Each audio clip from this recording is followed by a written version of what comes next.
If you want an all-in team, you've got to build your own dream team. I'm not going to put up with any more a team full of casuals. Funnily enough, like a lot of the people who had something slightly traumatizing happen in their upbringing ended up being better because they... Shout out to the trauma kids. Yeah. All right, last week we released an episode dedicated to having what the fuck is a hiring funnel, why it's important, how to fix it, like how to fix yours. We looked at some ads, some job ads. We overhauled them. Yeah. You read out. It was a bit of a bumpy ride, but you read out one of our job ads. And we found that so many studios trip up on one of the most important aspects of building a business, which is building a fucking team. Yep. Yeah. And that's the difference between the pros and everyone else. It's not just that they're smarter or gifted. It's just that they've actually learnt the skill of recruitment. Mm-hmm. So today's topic is the follow-up. We left you on a cliffhanger there. We did. So where I want to kind of pick it back up from is once you've found someone, they're in front of you, they're at your studio, you like them.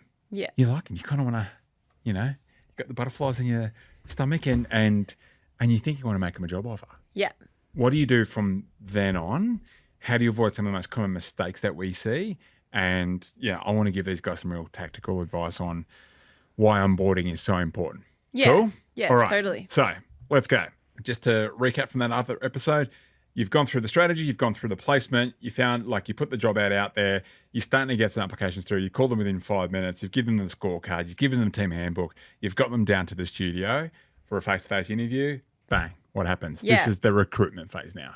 Well, yeah. So I think we did discuss in the last episode, we would get them to go through it and do a session. Yeah. Just see what they're like. They're out on the floor. And then if we liked them, we would tell them, all right, head into the bathroom. Here's a coach shirt. Chuck it on. And then we would give them a role for one session. Yeah. Just to see what they were like with people. What comes naturally? Yeah, I would put them on one station, like a hotspot, what we would call a hotspot, and it might be like the rower. And all right, your job is to take down every single person's name that comes by, set them a target, help them hit it, and write down what they get. Yeah. And then again, we'll just see the interaction, like whether they were shy or whether they were outspoken, whether they connected more, or like did they just do the job or did they kind of go above and beyond and did it feel natural for them? And then if they pass that test, then we'd go, great, all right, let's shifts are done. Let's go grab a coffee. And we would just sit down and it was really a culture test at that point because we could see that they had the kind of qualifications, the skills, the character. Now it's really about, are you going to fit in our culture? Yeah. Are you going to contribute to our culture and be a really standout player on our team? Do their vibe match our tribe? I love it. Well done.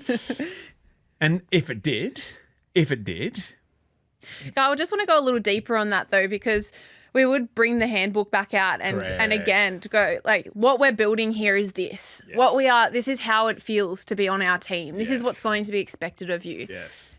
Like, do you fit within that? Is this something you're excited about? Is this something you feel like you can contribute to? And just to avoid a yes, no, or a shallow answer, that is probably typical of a job interview. No. It's like, what about this appeals to you? Yeah, where do you see yourself within our vision? What do you feel like you're naturally like drawn towards when you read all of this? How do you feel about being held to high standards? How do you respond to feedback? And what kind of management or leadership style do you really thrive under? Yeah. Who are you on your best day? Who are you on your worst day? Yeah. What do you feel like is your strength? Where do you feel like you suck? And just those kinds of questions let the conversation naturally lead itself. But I think very important to really pre-frame, set the standard, establish an agreement around like, this is what you're going to be held to. This is what we're all about. I'd worked there for a while, so I could also share anecdotally, like, this is how it feels to be on this team. Like, you're going to be pushed, but it's going to be so fucking rewarding and you will feel like you're a part of something bigger than you ever imagined. Are you down for that? You could tell. Like, you could vibe it out. Like, you can tell by their answers. Yeah. Like, again, the type of answer they give you is the answer enough. Yeah. Like that is, they had some substance in it. One of the questions I loved asking was, one of the things that we tried to test for was resilience and grit. Because there's hard days at the studios. Like there's early mornings, late nights. Things fuck up all the time. You got to have some initiative. So we used to ask questions like, what about your upbringing made you resilient? Yeah, or just reflecting on one of the hardest moments in your life or something that you've experienced personally. What in your life that demanded you to show some grit? Yeah. Funnily enough, like a lot of the people who had something slightly traumatizing happened in their upbringing ended up being better because they... Shout out to the trauma kids. Yeah. Because they didn't just fall over as soon as something went wrong or, you know, those people who like, they're all like, yeah, I'm all about the habits and I'm all about the like tracking. Woo. Macros. And then like an OKR or a KPI comes out and they're fucking like a 5-star session framework. What? Me? Yeah, I can't be held to a not. standard. Yeah, I can't be. Yeah, exactly. All right. So we like them. We want to trial them. Yeah. So now comes the trial, the paid test, right? We would do 10 paid shadow sessions where we did more of what Sophie talked about because anyone could fake a good session. What we want to see is what they were like at 5 o'clock on a fucking Wednesday, 9 o'clock on a Saturday. You know, can they back it up the next day? Is that consistency across the board? So it was 10 shadow sessions, hotspots. We gave them a role, we gave them a job, we gave them, you know, names, we put a uniform on, and we really wanted them to live up to our standard to see if they could do it. Yeah, I was also looking for how coachable they were. So if I had given them feedback about something, did they lift immediately or did that stay the same or did they go back to that? So were they actually learning and picking up on the things that we were teaching them? Before we get into kind of like they've accepted the job, where do you think studios go wrong here? Studio owners. Oh, well, like we've listed about 4 steps by now. Like an average studio by now has already like signed a fucking contract and like got them on the floor running shifts on their own because they're hiring from a place of desperation a lot of the time and a panic hire rather than, you know, like it's that classic saying, hire slow, fire fast. Yeah. So they've done the shadow sessions, paid, by the way. Don't be stingy. Don't be stingy. People are trying not to pay. And like you're showing yourself. Don't be a brokey. Yeah. How do you think you're more attractive to work for if you've offered paid trial shifts? Yeah. Or whether you're kind of trying to pull the work experience card on people? Yeah, no, it'd be the same as like hiring for a marketing role or something and then getting them to come up with a free marketing strategy that like is dodgy as fuck. Okay, so you've offered the job, they've accepted, happy days. Is the job done? No. The job's only just begun. It's only just begun, team. We've only just gone through strategy, placement in the first episode. We've just gone through recruitment, and now it's onboarding. Yeah. So this is make or break. And referencing back to what we said in that first episode, like just to parallel this to something that might feel more familiar, we've identified the perfect avatar, we've designed a role for them, we've put the ad out there, we've really put some work into that, and then we've called the lead within the first 5 minutes to convert them. Now they're in your studio, the hard work, you know, so to speak, is done there in front of you. So now it's how you transfer all of that work into making this person, what Doza said, you know, like an A player for you with your onboarding and indoctrination of that person. There is a direct correlation between high retention of A talent and a world-class onboarding experience. Same thing with like your members. There is a direct correlation when people in our academy come to us with high churn, like churn above 10%, 7%, 8%, 9%, up to 15%. We audit as early as like, let's look at the ads, show me your onboarding process. And whenever they do things like auto rolls and stuff like that, that's where it's starting from, right? How you indoctrinate people into your business. So can I also add? No. For anyone listening going, oh God, this sounds like a lot of work. God, this sounds like a lot of work. Oh my God. I could never find the time to do this.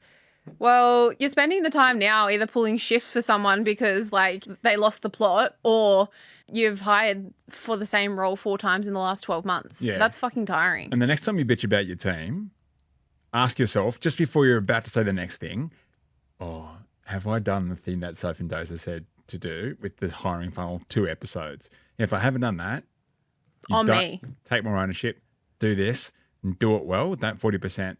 You know, don't do the 40% thing that Seb says. Like, you kind of did it. You executed at 40%. Like, nail this. Dominate this to get to the right outcome. And then, and only then, have you got the ability to, well, you won't even have the ability to bitch about your people because it's on you still. That'd be awesome. Yeah, what Doza said in the Team Handbook episode, your team is your fault. And that's good news. That's a fucking good news. And bad, yeah.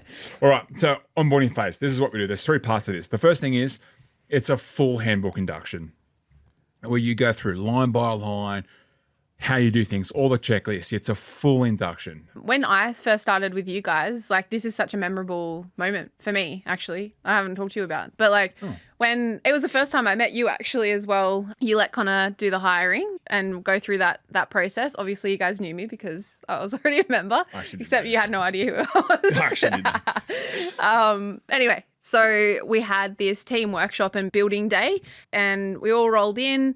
Doze came in, met for the first time. Hey, pretended he knew who I was. Had no idea. Anyway, we sat down and we were in front of a whiteboard. We all got a copy of the team handbook and we went through it page for page for page. And we didn't just read it. We discussed it. We talked about, so if you've been to other F45s before, like why are we different? Because you've got that unique perspective of being a member as well. And you really did. I only know that you were doing this now on purpose, I guess, but you did create an enemy. You did position us separately. You did bond that team of like the superpowers, the Avengers. And I walked away from that feeling so connected and so excited about what I was now a part of. Like I was like, I'm in this thing now. Like I feel like I've really got something to contribute and I feel like my team, like I love that I'm on this team. I just felt so grateful to be on this team. We then went and did some team bonding. We did like an amazing race. Super fun. And then we got Korean barbecue. Exactly. Yep. Coke Zeros, the whole thing. We've been like that for years. But yeah, like it was really a special moment and I reflect on that like really fondly because I also just remember thinking it's a special place that I've stumbled upon because I don't think I had the words for it then, but I don't think most studios have this level of care and standards that F45 Glebe do. And I kind of finally understood, I finally understood why it felt like it did to be a member there versus another studio. Wow. Say that again. And listeners, like, really listen to this. Not because it's a compliment to me, but think about it, reflect on what you're doing at your place. Yeah, and again, like, I didn't know I'm top talent or anything, but I was, like, eager, willing, like, let's fucking go. And I think I had a real, like, I would have been an asset to whatever place that I entered, but I had the ability to either rise, like I did at Glebe, or if I was in a different environment, like, I would have just been another little trainer and would have gone nowhere. And for me, having that experience of like, wow, these guys take this seriously. They've actually gone to the effort of doing a handbook. I understand why they exist now and why every single part of their experience, like it's choreographed, it's designed, it's not an accident, it's on purpose. And for me, I really did go, this is why it feels so special to be a member here. So it helps from A to Z, like, if you want to acquire and retain top talent, then have an X factor yourself. And if you want to retain amazing members who feel special, who feel valued, seen, supported, all the things you probably started that place for, then have an X factor and hold that standard all the way throughout everything you do. And that's what we talk about in the team handbook. Yeah. So you go through a full induction. And then that's where you also touch on the housekeeping. Housekeeping meaning the fucking email address, the right uniforms. So many times you just let Benny take care of that. Yes, but like so many times people are like, they get their team to pay for their own uniforms, and or they get one set of uniforms and they got to use that for 20 shifts and just stuff like that. So just sort the housekeeping out, and then do shift load. What I mean by shift load is, depending on your team design or your role design or what you hired this person, like the gap that you hired this person to fill. Load them up. Too many times people have taken someone off the market, as in they've gone, okay, you've got the job. And then they fuck around giving this person like 2 shifts, 3 shifts, 3 shifts, 2 shifts, 3 shifts, 4 shifts. Now, that person like might have not accepted another role somewhere else who was offering way more money because you convinced them to stay over here, but you're only giving them 2 or 3 shifts. Like, just stay true to the role that you hiring for, and most often than not, unless you're looking for a 9:30 specialist or a lunchtime specialist or maybe a weekend specialist, in which case expectations are met, load the shifts. Like, err on the side of more is better than less, and get them straight into your community, get them like meeting the OGs, like help build their profile and get them into the kind of social tapestry of your studio. Otherwise, they're going to feel a little bit fringe for a long time. Yeah, for sure. I just want to say as well, like a lot of studios will go wrong by like just go through like the training portal from the network. It goes through how to run a session and how to cue someone. Like there is some very basic training. I forget what it's called, like the playbook or something. Academy. Yeah, something like that. Whatever your version of that is. So like don't just get stuck in the logistics of like ticking the box for how to run a session, because that's important, but like was the culture and the standards, that's what's really going to set you and your team apart. Yeah. And above and beyond that, you took me one-on-one out for lunch or something like that, so you could actually just get to know me. Yeah. And so you could understand what drove me and what my goals were and what I wanted to create. Yeah. So I think that's just as important as all of the other things you've mentioned. 100%. The second part is, so that's the first part, the full handbook, housekeeping, and shift load. The second part of this 3-part onboarding process is the 5-star scorecard, feedback loops. Every single person in your team needs to have one number that they're accountable for, at least one number that they're accountable for, even if they're just an instructor or a trainer. For those guys, it's the 5-star session scorecard. We'll link it underneath the show notes. But essentially, that was the focus for the first 30 days to get a new trainer to like a 20 out of 25 as quickly as possible. The thing that we're looking for when training up and onboarding someone using the 5-star session scorecard is the time it took for them to implement the feedback that they just got. What we wanted to see was incremental improvements at every session that they took based on implementing the feedback. So we used to call these feedback loops, and we wouldn't wait until like 1 week until we saw them again, which was like another fucking 10 shifts away. It was like between shifts, mid-shift, it was like in between like hydration breaks. So, hey, mate, I want to see you kind of work on that number 4, like the tailored touch. I want to see you kind of progress that person that can be progressed. Like he should be doing more than 8 kilo fucking chest press. And I want you to help Mary over there on the chin-ups by doing some regression moves around like using the bands and just like really kind of work with her until she gets the technique right. We wouldn't wait until another week goes by. Hell no, yeah. Because like I want to see velocity. We don't even wait to the end of the session. Like it's before giving them a focus, it's intra, and it's afterwards. And like if you don't know how to do it, then ask them to give self-feedback first and add to that. So many times I've been to studios, we've both been to studios, and we've just seen obviously a new trainer or a new instructor, and they're just sharking through the studio. Yes. And I feel really sorry for them because obviously they're not getting that leadership. They're not getting direction. They haven't been given a role. They've not been given any feedback. And the other trainers are basically just going, oh, she's not very good or he's not very good. It's like, help them. Yeah. That wouldn't work with us. No. Like, because if you're the shift captain, it's on you. It's on you to make sure that he or she, the new person, is holding our standards and isn't giving our members a subpar experience. So that's the KPI, the scorecard, and then the feedback loops, which is like owner and shift captain and head trainer and studio manager. That's your job. If they're not doing well in the first 30 days, that's actually on you guys. It's not on them. It's also on you guys that you hired them to begin with. It's also on you guys that you made the judgment call that person was going to be good enough for you guys. So it's actually not their fault. It's yours. Now, the last part of this process is part of the first 30 days of onboarding. If they are performing in the trajectory that you're happy with, then it's your job to start to build their profile internally amongst the community and their peers and social media and all that sort of stuff. What we don't want is the newbies to kind of just be the newbies over there somewhere and there'd be some weirdness around it. So tell the audience what we used to do for our newbies. Yeah, well, part of it is understanding what kind of brand they want to create within the community. So you would go through an exercise and first kind of get everyone to list out what does a good coach mean to them, what does a great coach mean, and then what does it mean to be memorable? And then how do you want to be remembered when everyone walks up the driveway and they say your car, what do you want them to think and feel? Because there are no shit shifts on our roster. Like there is absolutely no instance where we would accept that someone would walk up, see someone's car and go, oh, it's not going to be a good session. This is where we would bring in superpowers and the Avengers.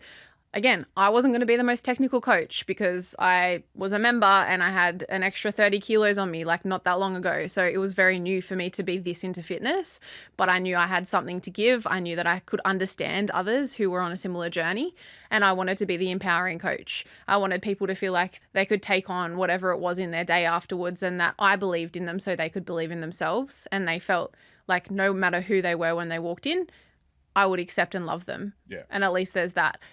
Someone else on our team might be more technical, or someone else on our team might be more around rehab. Someone else on our team might be around extending someone who is a little bit more advanced, you know, the people who call themselves the OGs, like getting them to feel challenged.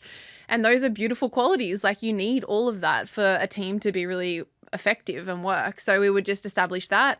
It felt very unnatural for me to be like a shouty coach. So I wanted to make a quiet impact, and that's what I did. Then once we had kind of figured out what that looked like, Dozer would write an email to introduce the coach to everyone. I think even you got me to write my story, and then you sent it out with like, this is Sophia, rising star within our team, and we're so pumped to have her on board. Like, it was that kind of thing. And so you would establish what the brand was that we wanted to build and help us round that out.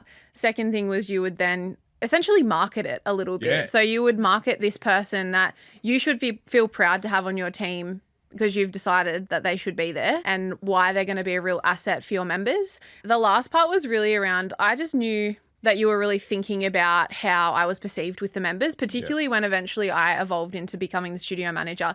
You went through the same process with the announcement email and how I wanted to show up, and then making a statement with the very next challenge that we ran to make sure that they knew that there was a new sheriff in town and she gets fucking results. That's right. So you would really think about how that should look for a member, and you would almost control the narrative in that way for every single new coach that came on. Even if they were just the shift specialist, it was like, that is their superpower, and that's what we put out there, and everyone loves them for it, and that's what gets put on the Instagram. Or if they're really good at mobility, then we have a slot for them to do that. Yeah. So I think that was like that was the most powerful part of like what made our team so cohesive. Like, you really drew out all of the different strengths within each of us, and internally we knew it, and externally the members knew it. And the reason why it was so important was because what I wanted to build was credibility in that association with our new trainers, coaches, and, you know, something that the members can be really excited for. And it would always happen after they got through the first 30 days. The mistake that I see often is the meet Tim. Yeah. And it's like on the day one, like you've just hired him. Yeah. And now you've introduced, you know, it's like basically bringing home someone to meet the parents. But you've just met them. Yeah. Like, just chill. Just, after the first date. Just date first, and just make sure they're the right person before you bring them home, right? So circulate them with some of the friends. Correct. Sure. Correct. So it is your job, Mr. and Mrs. Owner, to make sure that you firstly get them through that first 30 days of onboarding phase by going through those three things, and then help build their profile and association with the members. I would do little things like get you onto Hotspot. Yeah. The reason why I got you guys onto Hotspots is because I wanted the members to associate you with getting them PBs. Yeah. The reason why I got you to sushi train even. I wanted to understand like what you would good, like if you were to run a workshop, what would it be about? If you were to run a workshop, what would that be about? If you were to run a workshop, what would that be about? Yeah. Great. Well, that's like the members want a workshop around mobility. So then I would associate, you know, this new trainer over here who would maybe a physio background to running mobility sessions because the members wanted it. Hey guys, guess what? Meet Sarah. Sarah's like physio background, which means it's going to be great for mobility. You guys want it? Here it is. Here comes Sarah with fucking mobility workshops.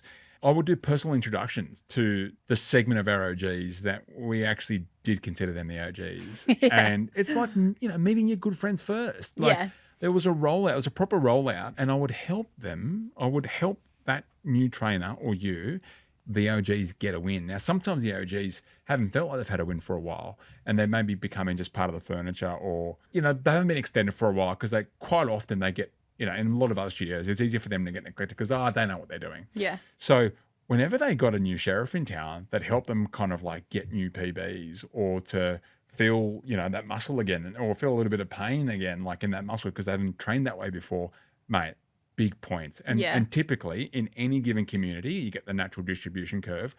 The guys at the front, the early adopters, the innovators, if you can get them on board, then the rest of the mass market, that's where the tipping point is. Yeah. Because in a traditional gym, we've all been a part of them. It's like this air of like the newbie is almost on the outside and needs to prove themselves. And that can be toxic as well. Like rather than welcoming in because like this is so exciting that they're actually joining us, rather than like, I don't know about the new trainer. Yeah. Well, we had a no dickhead policy and that extended to our members as well. So, 100%. Yeah. All right. So I'm just going to wrap this all up again. These two. Yeah, I have a question for you, for the listeners. This doesn't come... Ask me anything. No, I will. So if I'm an owner and I'm listening to this and you know how busy we are, like this doesn't come as naturally to me as it does to you, Doze. Even to the point of thinking about connecting the OGs with the new trainer. So how do you organize yourself to do this? What's your thought process on like how I would actually execute on this? Like, firstly, what I want to say, 'cause I want to disarm anyone from thinking that I've got some kind of gift on this. I fucking don't. Like, and to some degree, when people do that, I feel like that's a cop out. Yeah. On their own ability, and they're somehow like already just giving up on themselves. The reason why I had to fucking do this was because I was sick of having a shit team and a shit business. There's got to be a better way. Like there had to be a better way. And it was just through years of making a mistake. So in fact, the running joke is like, I'm HR. He is. Like I'm unfortunately. Not, like guys, if there was a mistake to be made with teams, I fucking made it. Yeah. Okay. So this isn't coming from like, even though I did HR at uni as like a double thing, honestly, I don't know how I got through that. But anyway, like you do know how to do this. I've just given you the 4-step process. Yeah. Right?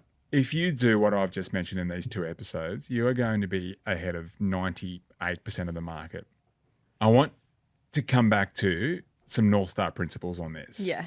Right? Because your execution might be different to what I've just laid out. But as long as you remember that if you want an all-in team, you've got to build your own dream team.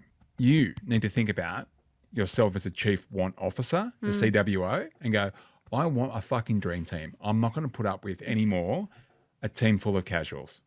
Because I know the bald guy said he's never met a high-performing, happy, successful, 7-figure studio owner that had a team full of casuals who all had 4 other fucking jobs and you weren't any of their priorities.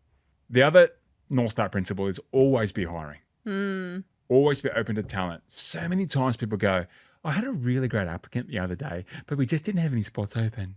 You don't know. Tomorrow someone could get hit by a bloody donkey or, you know, have to like leave or get sick or like anything could happen. Always be open to talent and always be hiring. Jim Collins, great author for a lot of business books, Good to Great, etc., always says like, you're better off getting the right talent and putting them on the bus and then finding a spot for them on the bus afterwards. You always want to be making sure that you're matching values and vision. This isn't just about who's available. It's about who matches your vision, your values, and your vibe. And when you put out your hiring funnel, when you put out that job ad, like the intensity that you bring through your hiring process needs to match the intensity that we always talk about with leads and sales for getting new members. The shopping list that I want you to have before you even embark on this new hiring funnel is you've got to have a team handbook. Don't even attempt this without a team handbook. This is the same hiring funnel that has built $1 million studios. You won't be able to do that without a team handbook. So you've got to have a team handbook. If you haven't got one of those yet, go back to that episode. Yeah. And actually fucking do it. Don't just listen to it again. Do it. And again, guys, I'll tell you, I'm looking at this camera. Is this my camera here? If you've done a team handbook, I want to reward you for taking action. Send it to me at hey.dozer on Instagram and I'll review it for you for free. Back to this. So you've done your team handbook and you've got your non-negotiables. You are clear on what your non-negotiables are and what your standards are in your business. So once you have that, this is the feedback loop that you can have for yourself to make sure that you're doing this process properly.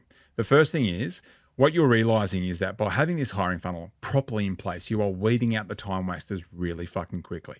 You're weeding them out at the job ad. They won't even apply. Yeah. Because they've read that job ad that you read out and it's like, oh, it's a bit fucking scary. I don't think I can live up to it. Perfect. Don't apply. Don't apply. Yep. If they did apply, they wouldn't have got through the scorecard phase, which is just the phone screen, which happened 5 minutes after they applied. The second feedback role is, did you fill the role that you actually designed for in the first place? Did the person that you have after 30 days of that onboarding, did they actually fill the gap that you uncovered in the strategy phase of your hiring process? Is that person a vision and values fit to what you said that is really important for you guys in your team handbook? And what I used to love is just kind of sitting back on my chair at the studio, looking out there and seeing the new person interact with all the fucking the members that I loved, the other teammates that I loved, and just seeing that work. And I just think to myself, fuck me, like 5 weeks ago, that was a job ad. Yeah. That was a job ad. Do the members rate them? Do your most loved members love this new person? That's a real big feedback loop. And the last one is, there's no point having a process if you didn't follow it. Did you follow this process, this hiring funnel system at every single step so that you can say, hand on heart, it fucking works? That is the $1 Million Studio hiring funnel. Fuck yeah. Go get it done, guys. You can thank us later. We'll include some things in the show notes. But if you're needing any help with your studio on building a cracker team that actually build your business for you and how to do all of this, if you want any help on any of that, there will be a link underneath in the show notes to chat to my team. They can give you a 3-step action plan completely for free. And also, if you've got any questions, hit me up. You can find me on Instagram at hey.dozer. You can ask me questions about any of this kind of stuff. If you're a podcast listener, consider you my best friends. I'll answer your questions. I'll send you some audio messages and we can go back and forth. But with that, team, we'll see you in the next episode. Bye. Bye.